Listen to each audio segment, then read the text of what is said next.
Hey everyone, gonna introduce you to another project on the channel. Yeah, that's growing pretty quick.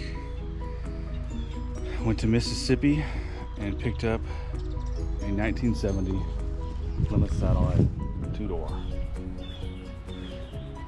It's been sitting about 20 years. Haven't got the hood open. I believe it's got a 318, but I can't confirm that yet. We're gonna work on that probably tomorrow.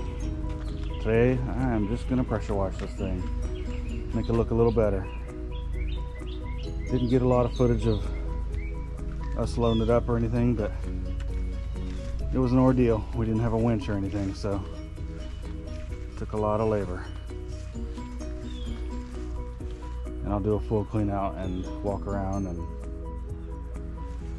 show everything after I get the hood open.